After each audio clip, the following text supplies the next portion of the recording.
పూర్తి వివరాలకు చదవండి రేపటి అక్షర శిల్పం దినపత్రికలో.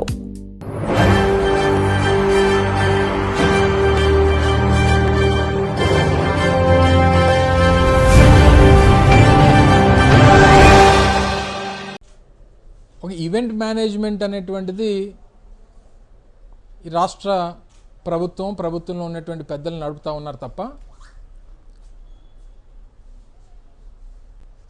ప్రజలకు ఏం మంచి చేయాలి, ఇచ్చినటువంటి హామీలు ఎలా అమలు చేయాలి, పారిశ్రామికవేత్తల్ని ఎలా ప్రోత్సహించాలి, కొత్తగా పెట్టుబడుల్ని ఎలా తీసుకురావాలి అనేటువంటి దాని మీద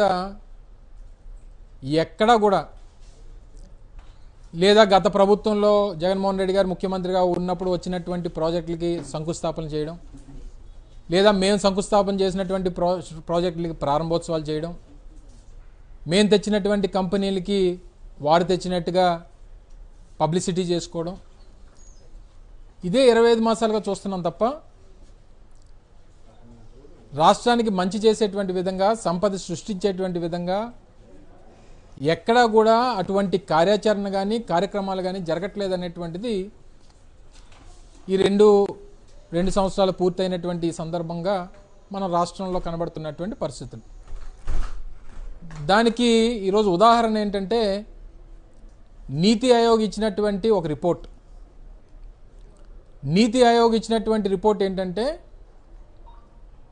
ఈజ్ ఆఫ్ డూయింగ్ బిజినెస్లో ఈరోజు రాష్ట్రం, ఆంధ్రప్రదేశ్ రాష్ట్రం 8వ స్థానంలో ఉంది అనేటువంటి స్థాయికి ఈరోజు ఈ రాష్ట్రాన్ని దిగజార్చారు. మీ అందరికీ తెలుసు, ఆ రోజు 2019-24 మధ్యలో ఎప్పుడు కేంద్ర ప్రభుత్వానికి సంబంధించినటువంటి సంస్థలు ఈ ర్యాంకింగ్స్ని ప్రకటించినప్పుడు Andhra Pradesh is of doing business అంటే దేశంలో నెంబర్ 1గా ఉండేది. వరుసగా 4 సార్లు ఈజ్ ఆఫ్ డూయింగ్ బిజినెస్లో నెంబర్ 1 స్థానంలో నిలబడినటువంటి రాష్ట్రం దేశంలో ఆంధ్రప్రదేశ్ రాష్ట్రం 2019-24 మధ్యలో. అధికారంలోకి వచ్చి 2 సంవత్సరాలు అయింది. బిజినెస్ రిఫార్మ్స్ యాక్షన్ ప్లాన్ కింద ఎప్పుడు ర్యాంకింగ్స్ తీసుకున్నా, అది 2021 కానీ 22 కానీ 23, 24 కానీ ఎప్పుడు ర్యాంకింగ్స్ అనౌన్స్ చేసినా ఆంధ్రప్రదేశ్ ఈజ్ ఆఫ్ డూయింగ్ బిజినెస్లో నెంబర్ 1 స్థానంలో ఉండేది.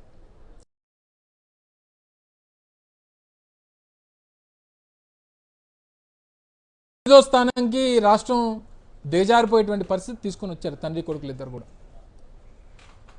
అడిగితేనేమో రాష్ట్రంలో ఉన్న దేశంలో ఉన్నటువంటి దేశానికి వచ్చినటువంటి పెట్టుబడుల్లో 25% ఆంధ్రప్రదేశ్ రాష్ట్రానికి వచ్చాయి. 23 లక్షల కోట్ల పెట్టుబడులు వచ్చాయి. 20 లక్షల మందికి ఉద్యోగాలు వచ్చాయి. లేదా ప్రపంచ యాత్రికుల్లా గడిచినటువంటి 2 సంవత్సరాల్లో 3 సార్లు సింగపూర్ వెళ్ళారు, 2 సార్లు దావోస్ వెళ్ళారు, మొన్న సౌత్ కొరియా అన్నారు, దానికి ముందు దుబాయ్ అన్నారు, మధ్యలో ఒకసారి యూకే వెళ్ళారు, అమెరికా వెళ్ళారు. ఈ ప్రపంచ యాత్రికుల్లా దేశాలు తిరుగుతున్నారు తప్ప పెట్టుబడులు రావడం కానీ, పెట్టుబడులు ఉన్నటువంటి పెట్టుబడిదారులకి ఎవరైతే ఉన్నారో వారికి ప్రోత్సాహకాలు ఇవ్వడానికి కానీ ఏది కూడా ప్రభుత్వం సహకరించట్లేదు, ఆ ప్రోత్సాహకాలు అందించట్లేదు అనేటువంటిది నీతి ఆయోగ్ రిపోర్ట్ చెప్తా ఉంది. మరి వీళ్ళు దేంట్లో ముందున్నారనంటే ease of doing real estate business. Chandrababu Naidu గారు దేంట్లో ఈరోజు దేశంలో నెంబర్ 1 ఉన్నారంటే ease of doing real estate బిజినెస్లో నెంబర్ 1గా ఉన్నారు. ఇంకా దేంట్లో ఉన్నారంటే ఈజ్ ఆఫ్ డూయింగ్ కరప్షన్లో ఉన్నారు. కొడుకేమో స్పీడ్ ఆఫ్ డూయింగ్ బిజినెస్ అంటాడు, స్పీడ్ ఆఫ్ డూయింగ్ బిజినెస్లో కాదు, స్పీడ్ ఆఫ్ డూయింగ్ కరప్షన్లో నెంబర్ 1లో ఉన్నారు.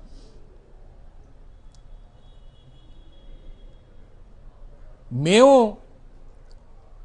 వైఎస్ఆర్ కాంగ్రెస్ పార్టీ ప్రభుత్వంలో ఉన్నప్పుడు is of doing business number 1 ఉండడం అది మా గొప్పతనం. ఆ రోజు మేము చేసినటువంటి కార్యక్రమాలు, తీసుకొచ్చినటువంటి పాలసీసు, ఆ రోజు కోవిడ్ లాంటి కష్టతరమైనటువంటి పరిస్థితుల్లో కూడా ప్రపంచవ్యాప్తంగా అన్ని రకాలుగా కూడా ఇబ్బందులు పడుతున్నటువంటి పరిస్థితుల్లో కూడా ఈజ్ ఆఫ్ డూయింగ్ బిజినెస్లో ఆంధ్రప్రదేశ్ రాష్ట్రం నెంబర్ 1గా నిలబెట్టాం. మీరు రెండున్నర సంవత్సరాల నుంచి ప్రపంచ దేశాలన్నీ తిరుగుతున్నారు, లేనిపోయిన గొప్పలన్నీ చెప్పుకుంటున్నారు.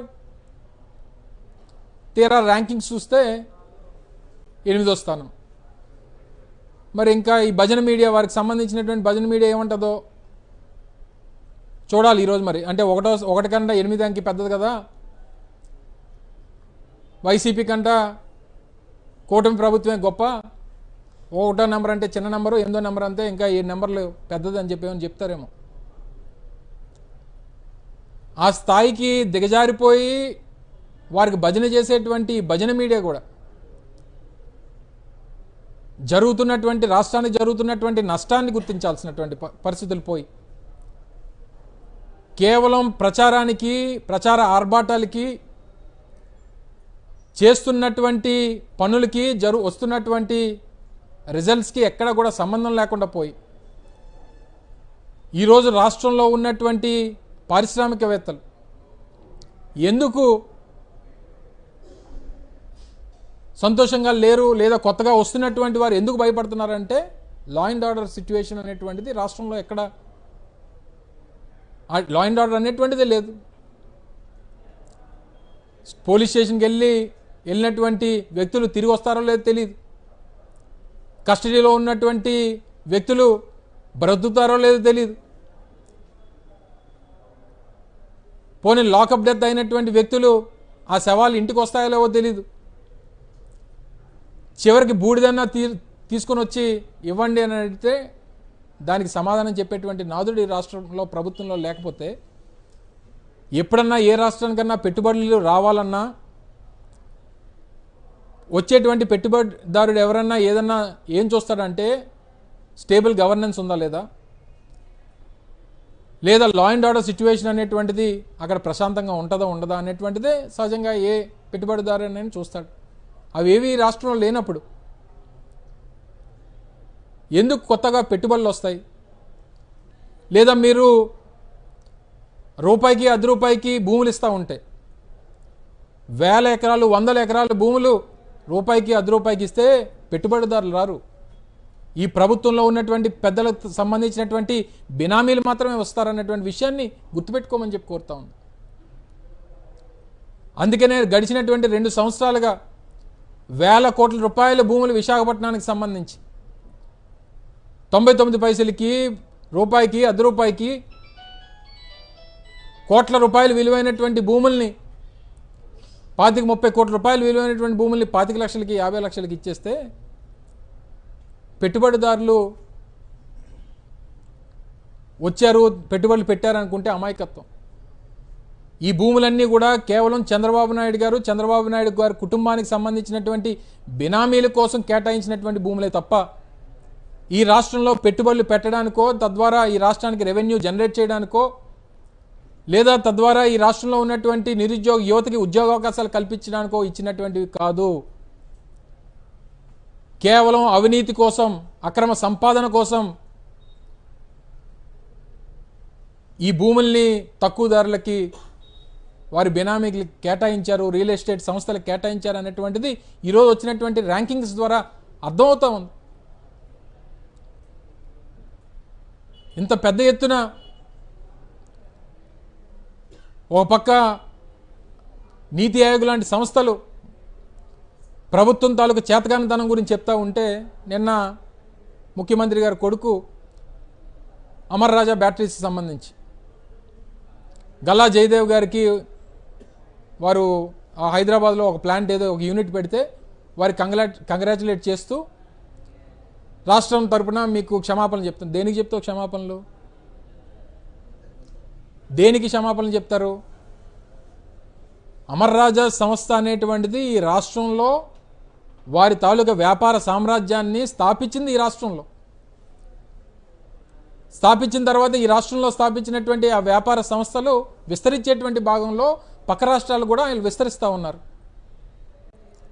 దానికి తీసుకుని వచ్చి ఆ రోజు వైఎస్ఆర్ కాంగ్రెస్ పార్టీ ప్రభుత్వం తరిమేసిందని చెప్పి లేనిపోయినటువంటి తప్పుడు ప్రచారం చేసి మీరు ఈరోజు ఏదో అపాలజీ చెప్తున్నాం. మీరు చెప్పాల్సింది అమర్ రాజా బ్యాటరీస్ కాదు, ఆంధ్రప్రదేశ్ రాష్ట్ర ప్రజలకి చంద్రబాబు నాయుడు గారు, లోకేష్ గారు, మీరు ఈ 5 కోట్ల మంది ప్రజలకు క్షమాపణ చెప్పాలని చెప్పి డిమాండ్ చేస్తూ ఉన్నాం. ఏ రోజన్నా గల్లా జయదేవ్ గారు వచ్చి గత ప్రభుత్వంలో, లేదా వారి ప్రభుత్వం మారింది 2.5 సంవత్సరాలు అవుతా ఉంది, చెప్పమనండి మేము వైఎస్ఆర్ కాంగ్రెస్ పార్టీ ప్రభుత్వం వల్ల మేము వెళ్ళిపోయామని చెప్పి ఎందుకు చెప్పలేదు ఆయన? సరే మేము అధికారంలో ఉన్నప్పుడు అంటే మేము అధికారంలో ఉన్నాం కాబట్టి భయపడి చెప్పలేదని చెప్పడానికి, వారు అధికారం వచ్చింది కదా, 25 మాసాలు అయింది కదా, చెప్పమనండి. ఆ రోజు జగన్మోహన్ రెడ్డి గారో లేదా అప్పుడు కన్సర్న్ మినిస్టర్స్గా ఉన్నటువంటి మేము ఇబ్బంది పెట్టాం కాబట్టి మేము వెళ్ళిపోయాం పక్క రాష్ట్రానికి అని చెప్పి ఎందుకు చెప్పలేదు? సరే అమర్ రాజా బ్యాటరీస్ పక్కన పెట్టండి. హెరిటేజ్ సంస్థ చంద్రబాబు నాయుడు గారు నడిపించేటువంటి వారి కుటుంబ వ్యాపారం ఆంధ్రప్రదేశ్ రాష్ట్రంలో దగ్గర 11-12 చోట్ల వారికి ఇండస్ట్రీస్ ఉన్నాయి. ఏ రోజన్నా వారిని ఇబ్బంది పెట్టామో చెప్పమనండి. ఇక్కడే అనకాపల్లిలో బైవరం కసింకోట దగ్గర వారికి ఒక ఇండస్ట్రీ ఉంది.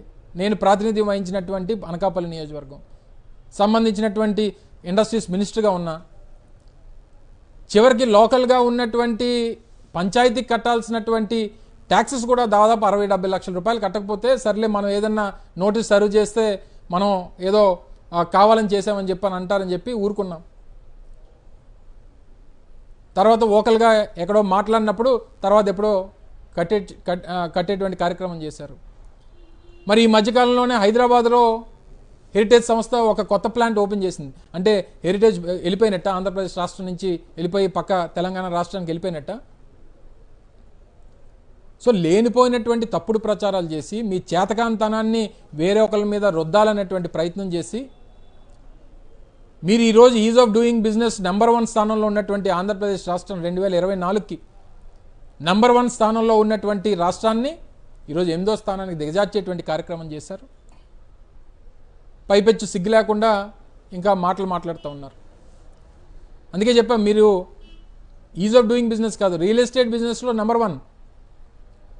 దేనికంటే మెడికల్ కాలేజీల ప్రైవేటీకరణ అమ్మేయడానికి రెడీ అయిపోయారు. ఆంధ్రప్రదేశ్ రాష్ట్రంలో నూతనంగా నిర్మిస్తున్నటువంటి పోర్ట్లు ప్రైవేటైజేషన్, కొత్తగా ఏదైనా రోడ్లు వేస్తామంటే రోడ్లు ప్రైవేటీకరణ, ఫిషింగ్ హార్బర్లు ప్రైవేటీకరణ. చివరికి ఆ రోజు జగన్మోహన్ రెడ్డి గారు పేదవాడికి, పేద విద్యార్థులకి మంచి విద్యను అందించాలని చెప్పి నాడు నేడు ద్వారా వారికి మంచి భవిష్యత్తుని ఇవ్వాలని చెప్పి నిర్ణయం తీసుకుంటే, నాడు నేడు ద్వారా వైద్య సదుపాయాలు మరింతగా కల్పించాలి, మంచి వైద్యాన్ని పేదవాడికి అందించాలని చెప్పి హాస్పిటల్స్ నాడు నేడు కింద బాగు చేస్తే, చివరికి ఈరోజు విద్యను కూడా ప్రైవేట్ పరం చేసి మీకు కావాల్సినటువంటి విద్యా సంస్థలకి కట్టబెట్టేటువంటి కార్యక్రమం చేశారు. విద్య ప్రైవేట్ పరం, వ్యవసాయం ప్రైవేట్ పరం, వైద్యం ప్రైవేట్ పరం, పోర్ట్లు ప్రైవేట్ పరం, మెడికల్ కాలేజీలు ప్రైవేట్ పరం, ఫిషింగ్ హార్బర్లు ప్రైవేట్ పరం. చివరికి మీరు చేస్తున్న అతిపెద్ద real estate project Amaravati. Amaravati అనేటువంటిది ఈ దేశంలో ఒక ప్రభుత్వం చేస్తున్నటువంటి అత్యంత పెద్ద రియల్ ఎస్టేట్ ప్రాజెక్ట్. 1,00,000 ఎకరాల్లో real estate project Chandrababu Naidu గారు. ఈ రియల్ ఎస్టేట్ ప్రాజెక్ట్ ఏంటో, ఈ స్కామ్ ఏంటో అనేటువంటిది నేను కొత్తగా చెప్పక్కర్లా. దేశంలో ప్రజలందరికీ తెలుసు, రాష్ట్రంలో ప్రజలందరికీ తెలుసు. నిన్న మొన్న చూశాను, ఆశ్చర్యం వేస్తుంది. అసలు చంద్రబాబు నాయుడు గారిని చూసి నవ్వాలో ఏడవాలో అర్థం కానటువంటి పరిస్థితి. నిన్న మొన్న పేపర్లో చూశాను, అమరావతిలో 5 ఎకరాల్లో అమెజాన్ ఫారెస్ట్ నిర్మిస్తాం, అమరావతి ప్రాంతంలో 5 డిగ్రీలు ఉష్ణోగ్రతలు తగ్గించేటువంటి కార్యక్రమం చేస్తాం అని చెప్పి మొన్న ఒక ప్రకటన చేశారు. ఉన్నటువంటి పచ్చని పంట పొలాల్ని, 3 పంటలు పండేటువంటి సారవంతమైనటువంటి భూముల్ని పూర్తిగా ధ్వంసం చేసి మీ రియల్ ఎస్టేట్ అవసరాల కోసం వాటిని అన్నింటినీ కూడా పూర్తిగా నేలమట్టం చేసి అడ్డొచ్చినటువంటి వారిని అందరినీ కూడా తొలగించి ఈరోజు మళ్ళీ అమెజాన్ ఫారెస్ట్ని అమరావతికి తీసుకొస్తామని చెప్తున్నాను. 5 డిగ్రీలు టెంపరేచర్ తగ్గిస్తామని చెప్తున్నారు.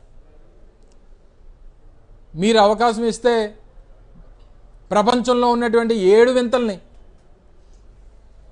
అమరావతికి తీసుకొస్తానని చెప్తారు చంద్రబాబు నాయుడు గారు. మాకు ఇప్పుడు ఏంటంటే చంద్రబాబు నాయుడు గారు చూస్తే 8వ వింతలా కనబడుతున్నాడు. రేపు నయగరా ఫాల్స్ని తీసుకొస్తా అమరావతికి, లేకపోతే నైల్ రివర్ని తీసుకొస్తా, లేదా ఈజిప్ట్ నుంచి పిరమిడ్లు తీసుకొస్తా, విశాఖపట్నం నుంచి బే ఆఫ్ బెంగాల్ని తీసుకొస్తా. మస్తు షేడ్స్ ఉన్నాయి చంద్రబాబు నాయుడు గారు మీలో. వాళ్ళు మీ మాటలు వింటుంటే రోజుకు ఒక మాట చెప్తా ఉంటే ఈరోజు ఎక్కడో మాట్లాడుతూ చెప్తున్నాడు సంపద సృష్టి అంటే మనం అందరం అర్థం చేసుకోలేకపోయాం. ఈరోజు ఏమంటాడంటే ఈ దేశంలో ఈ రాష్ట్రంలో ఉన్నటువంటి ధనవంతులంట పేదవాడిని చూసుకోవాలట. మరి ఉన్నవాడు లేనివాడిని చూసుకుంటే మరి ఓటేసి గెలిపించినటువంటి మీరెవరిని చూసుకుంటారు? మీకు ఓటేసి గెలిపించిందే ఈ రాష్ట్రంలో ఉన్నటువంటి పేదవాడికి మంచి చేస్తారని, మీరు ఇచ్చినటువంటి హామీలు నిలబెట్టుకుంటారని. ఈ రాష్ట్రంలో ప్రభుత్వం మమ్మల్ని కాపాడుతుంది, మాకు ఆపదొస్తే మమ్మల్ని ఆదుకుంటుందని చెప్పి ఆలోచన చేసి చూసేటువంటిది ఈ రాష్ట్రంలో పేదవాడు, బడుగు బలహీన వర్గాలు, ఉన్నవాడు కాదు. అటువంటి పేదవాడికి వెన్నుపోటు పొడిచి ఇప్పుడు ఉన్నవాడినేమో పేదవాడికి ఇమ్మంటావా? అదే ఈ రాష్ట్రంలో అదే విధానం తీసుకుంటే మొట్టమొదటి ముందుకొచ్చి ఈ రాష్ట్రంలో పేదవాడిని ఆదుకోవాల్సింది ఇదే చంద్రబాబు నాయుడు గారు. నీకున్నటువంటి సంపద బహుశా నాకు తెలిసి ఈ రాష్ట్రంలో ఇంకొక వ్యక్తికి ఎవరికీ లేదు. మీరు సంపాదించినటువంటి లక్షల కోట్ల రూపాయలు ఈ రాష్ట్రంలో పేదవాడికి పంచండి, ఆదర్శంగా నిలబడండి, మీరు చెప్పినటువంటి విధానాన్ని అమలుపరచండి. దానికి మీరే ముందుకు రావాలి. మీకంట ధనవంతులు ఈ రాష్ట్రంలో ఎవరు లేరు. చంద్రబాబు నాయుడు గారికి ఏంటంటే ఆయన సలహాలు ఇస్తాడు తప్ప పాటించడు, మన అందరికీ తెలుసు. ఇటువంటి పరిస్థితుల్లో అసలు ఈ రకంగా అసలు ఏం మాట్లాడుతున్నారు, రోజుకి ఏం మాట్లాడుతున్నారో, ఏం సలహాలు ఇస్తున్నారో. ఓ పక్క లక్షల ఉద్యోగాలు అంటారు, లక్షల కోట్ల రూపాయలు పెట్టుబడులు అంటారు. తీరా చూస్తే 2.5 సంవత్సరాలు అయిపోయినా ఒక ఉద్యోగం ఉండదు, రూపాయి పెట్టుబడి ఉండదు. బిజినెస్ ర్యాంకింగ్స్లో చూస్తేనేమో 1 నుంచి 8కి పడిపోతాం. లా అండ్ ఆర్డర్ సరిగ్గా ఉండదు. ఈ పరిస్థితుల్లో రాష్ట్రం ఉన్నందుకు ఇప్పటికన్నా మీరు ఈ ఈవెంట్ మేనేజ్మెంట్ యాక్టివిటీని మానేసి ప్రపంచ యాత్రికుల్లా ప్రపంచ దేశాలు తిరగడం మానేసి రాష్ట్రానికి జరగాల్సినటువంటి మంచి కోసం, రావాల్సినటువంటి పెట్టుబడుల కోసం, ఉన్నటువంటి పారిశ్రామికవేత్తల్ని కాపాడుకోవడం కోసం వారికి ఇవ్వాల్సినటువంటి ఇన్సెంటివ్స్ కానీ, మంచి పాలసీస్ కానీ వారికి అందించి ఉన్నటువంటి వారిని కాపాడుకునేటువంటి ప్రయత్నం చేయమని చెప్పి చంద్రబాబు నాయుడు గారిని కోరుతా ఉన్నాం. ఇవన్నీ మానేసి పిట్టల దొరలాగా రాష్ట్రం అంతా తిరిగి నోటుకొచ్చినటువంటి మాటలు చెప్పి ఒకరోజు ఒలింపిక్స్ అంటారు, ఒకరోజు అమెజాన్ ఫారెస్ట్ అంటారు, ఒకరోజు హుదూద్ తుఫాన్ రాకుండా ఆపేస్తానంటారు. పోనీ అది ఏదైనా మీ దగ్గర ఆ అవకాశం ఏదైనా ఉంటే, ఈ సంవత్సరం వర్షాలు లేవు, జూలై 18 వచ్చేసింది. మొన్న గోదావరి నది చూస్తే గోదావరి నదిలో నీరు లేవు, ఈపాటికే ఫ్లడ్ రావాలి. వర్షాలు లేవు, ఆ వర్షాలు కురిపించండి చంద్రబాబు నాయుడు గారు. మీ దగ్గర ఆ మంత్రం తంత్రం ఏదైనా ఉంటే. ఒంటి చేత్తో హుదూద్ తుఫాన్ ఆపినటువంటి మీరు, ఎక్కడో సౌత్ అమెరికాలో ఉన్నటువంటి అమెజాన్ ఫారెస్ట్ని అమరావతికి తీసుకొస్తానన్నటువంటి మీరు, ఆఫ్రికాలో ఉన్నటువంటి నైల్ నదిని అమరావతి ప్రాంతానికి తీసుకొస్తానన్నటువంటి మీరు, కెనడాలో ఉన్నటువంటి నయగరా ఫాల్స్ని అమరావతిలో వాటర్ ఫాల్స్ తీసుకొస్తానన్నటువంటి మీరు, ఈ రాష్ట్రంలో కరువు కాటకాలతో ఇబ్బందులు పడుతున్నటువంటి రైతాంగాన్ని కాపాడేటువంటి దానికి ఆ వర్షాన్ని కూడా కురిపిస్తే ఈ రాష్ట్రంలో వ్యవసాయం, రైతులు అందరూ బాగుంటారనేటువంటి విషయాన్ని తెలియజేస్తా ఉన్నాం. ఇవన్నీ ఒకెత్తు. చివరిగా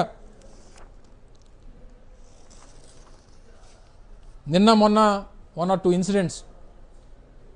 గుంటూరులో ఎక్కడో ఒక మహిళని వివస్త్రణ చేసి ఒక తెలుగుదేశం పార్టీ నాయకుడు రోడ్డు మీద ఒక మహిళని వివస్త్రణ చేసి ఆవిడ ఇబ్బంది పడినంత వరకు ఆవిడ్ని కొట్టి హింస పెట్టినటువంటి పరిస్థితులు ఈరోజు రాష్ట్రంలో నడి రోడ్డు మీద జరుగుతూ ఉన్నాయి. మొన్న ఏదో నేను మేకప్ అన్నానని చెప్పి పెద్ద రాద్ధాంతం చేశారు రాష్ట్రం అంతా, తెలుగుదేశం పార్టీ నాయకులంతా కూడా. మరి ఈరోజు ఆ మహిళ జరిగినటువంటి అన్యాయానికి సమాధానం ఏంటి? ఈ తెలుగుదేశం పార్టీ నాయకుడు కాబట్టి సస్పెండ్ చేశానని చెప్పి ఏదో చేతులు దులుపుకుంటానంటే కుదరదు. ఈరోజు లా అండ్ ఆర్డర్ పరిస్థితి ఉంది. మీ రెడ్ బుక్ రాజ్యాంగం వల్ల, మీరు అమలు చేస్తున్నటువంటి ఈ రెడ్ బుక్ రాజ్యాంగం వల్ల ఈరోజు రాష్ట్రానికి ఈ గతి పట్టింది. అది ఈజ్ ఆఫ్ డూయింగ్ బిజినెస్లో ర్యాంకింగ్లు వెనక్కి వెళ్ళిపోవడం కానీ, కొత్త పెట్టుబడులు రాకపోవడం కానీ, ఉన్నటువంటి పెట్టుబడిదారులు భయపడడానికి కానీ ఇవే కారణాలని చెప్పి తెలియజేస్తూ ఉన్నాం. అందుకే నేను చెప్తా ఉన్నాం, ఈ రాష్ట్రంలో ఉన్నటువంటి ప్రభుత్వం కొత్తగా పెట్టుబడులు రావాలంటే అమలు చేయాల్సినటువంటిది రెడ్ బుక్ కాదు. కొత్త ఇన్వెస్టర్స్ ఈ రాష్ట్రానికి రావాలనంటే వాళ్ళు వేయాల్సినటువంటిది రెడ్ కార్పెట్ అనేటువంటి విషయాన్ని తెలియజేస్తూ ఉన్నాం. ఓ పక్క అది జరుగుతుంది, ఓ పక్క లా అండ్ ఆర్డర్ ఉండదు. నిన్న మా నాయకులు, మా పార్టీ అధ్యక్షులు జగన్మోహన్ రెడ్డి గారు నిన్న భీమవరం వచ్చారు. వేలాది మంది ఆక్వా రైతులు తరలి వచ్చారు. హెలిప్యాడ్ నుంచి సభాస్థలికి కిలోమీటర్న్నర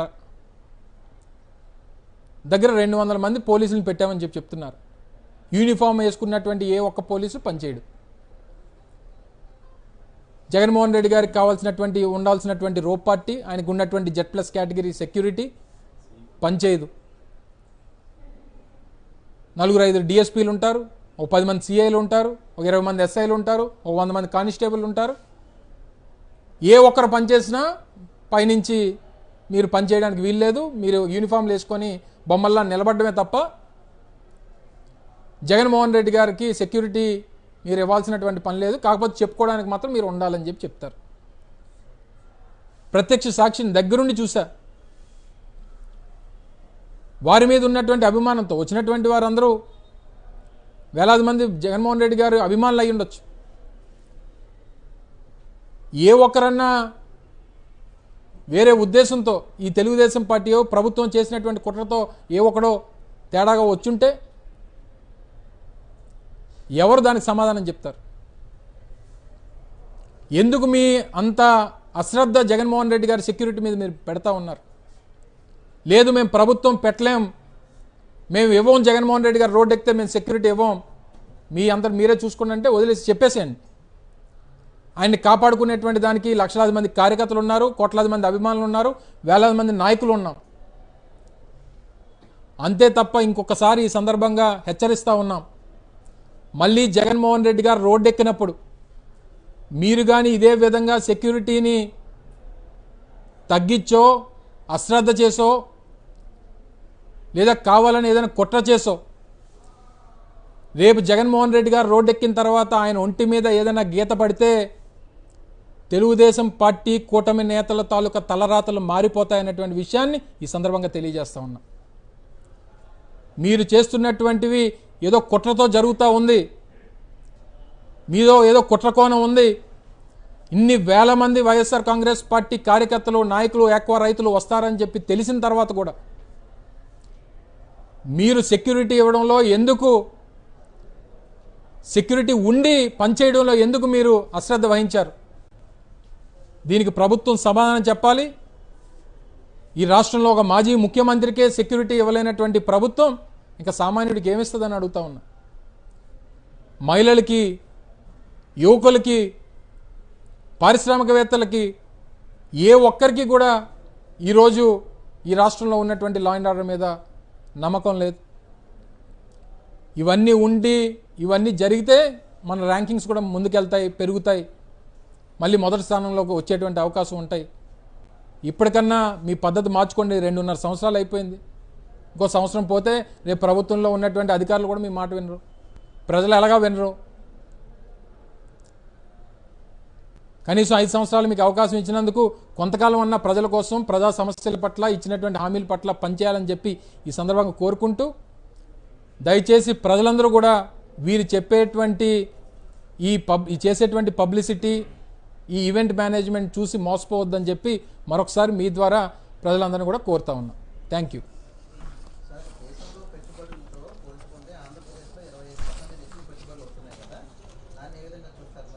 ఇందాక ఏ విధంగా చూస్తున్నానండి, ఇప్పుడు చూసాం కదా ర్యాంకింగ్స్, ఇప్పుడు చూసాం కదా, అదే చెప్పాను కదా ఇందాక. 2025-26 దేశానికి వచ్చినటువంటి పెట్టుబడుల్లో 25% పెట్టుబడులు వచ్చాయని చెప్పి చెప్పుకుంటున్నారు. చెప్పుకున్నప్పుడు 1వ ర్యాంక్లో ఉండాలి కదా మనం. 1 నుంచి 8కి ఎందుకు పడిపోయాం? నువ్వు కూడా చదువుకున్నావు కదా. మార్కులు ఎక్కువ వస్తే నీకు ర్యాంకింగ్స్ ఎక్కువ ఇస్తారా, లేకపోతే ఫస్ట్ ర్యాంక్ వస్తుందా, లేకపోతే తక్కువ వస్తే ఫస్ట్ ర్యాంక్ వస్తుందా? ఇవన్నీ మినిమం కామన్ సెన్స్ మనకి. కేవలం ఎప్పుడు కూడా నేను కన్సర్న్ మినిస్టర్గా పనిచేసా, ఇండస్ట్రీస్ మినిస్టర్గా. బిజినెస్ రిఫార్మ్స్ యాక్షన్ ప్లాన్ అనేటువంటి దాంట్లో ఏదైతే సర్వేస్ జరుగుతున్నప్పుడు సీక్రెట్గా వారు ఇండస్ట్రియలిస్టులు ఈ రాష్ట్రంలో ఉన్నటువంటి పెట్టుబడిదారులతో IVRS ద్వారా కానీ లేదా ఇతర ప్రొసీజర్స్ ద్వారా కానీ వారు సర్వే అనేటువంటి జరుపుతారు. సర్వే జరిపినప్పుడు వాళ్ళ తాలూకా ఆలోచనల్ని ప్రతి రాష్ట్రం నుంచి తీసుకొని తద్వారా ర్యాంకింగ్స్ అనేటువంటివి ఇస్తారు. గతంలో 2018-19 ముందు అప్పుడు ఏంటంటే గవర్నమెంట్ ఇచ్చినటువంటి రిపోర్ట్స్ని బేస్ చేసుకొని ర్యాంకింగ్స్ ఇచ్చేవారు. కానీ 2018-19 తర్వాత వాళ్ళు ఇంటర్నల్గా సర్వేస్ చేసుకొని ఈ వచ్చినటువంటి ఇండస్ట్రియలిస్టులతో మాట్లాడుకొని, వర్కర్స్తో మాట్లాడి, ఇండస్ట్రియలిస్టులతో మాట్లాడి, ఇన్వెస్టర్స్తో మాట్లాడి, వాళ్ళు ఇచ్చినటువంటి ఫీడ్బ్యాక్ని ఆధారంగా తీసుకొని ర్యాంకింగ్స్ ఇచ్చేటువంటి పద్ధతి వచ్చింది. ఈరోజు ఆ పద్ధతి వచ్చినప్పుడు నువ్వు 1 నుంచి 8 పడిపోతే నువ్వు ఏం గొప్పలు చెప్తావు? నువ్వు అదే చెప్తున్నా కదా, ఈవెంట్ మేనేజ్మెంటు, మార్కెటింగ్, పబ్లిసిటీ తప్పితే గడిచినటువంటి 2 సంవత్సరాల్లో అంతకు మించి ఈ రాష్ట్రంలో ఏం జరగట్లేదు.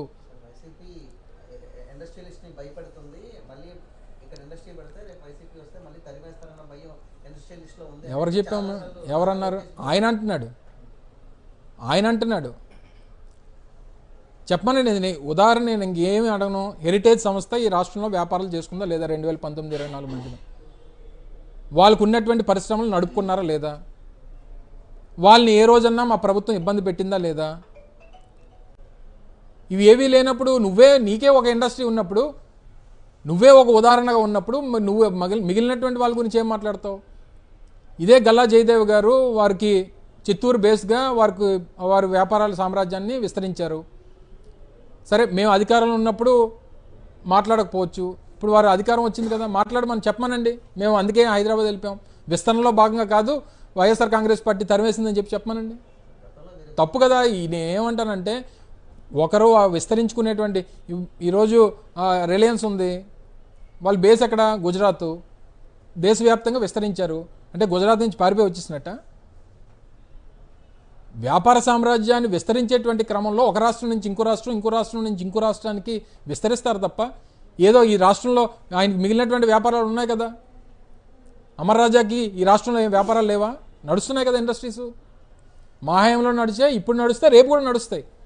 కానీ తప్పుడు ప్రచారం చేసి ఏదో రకంగా రాజకీయంగా లబ్ధి పొందుదాం అనేటువంటిది తండ్రి కొడుకుల తాలూకా ఆలోచన. అది మానుకోమని చెప్పి సలహా ఇస్తా ఉన్నాను.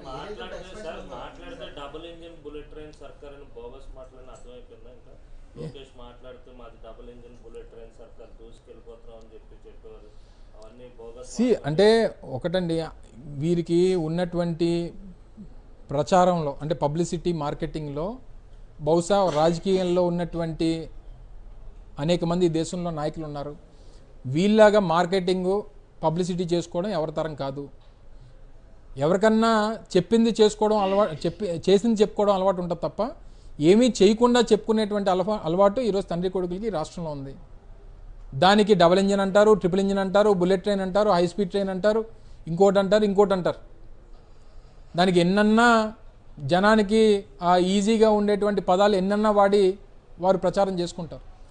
పని జరగని దానికి అది బుల్లెట్ అయితే ఏంటి, హై స్పీడ్ అయితే ఏంటి, డబుల్ ఇంజిన్ అయితే ఏంటి, ట్రిపుల్ ఇంజిన్ అయితే ఏంటి, పని జరగాలి కదా. ఏ పని జరగని దానికి ఎన్ని ఇంజిన్లు ఉంటాయని చెప్పు, పని అవ్వాలి కదా, బండి ముందుకెళ్ళాలి కదా. సో అది లేదు ఈ రాష్ట్రంలో. అది ఈరోజు వచ్చినటువంటి ర్యాంకింగ్స్తో అర్థమైపోయింది. Thank you.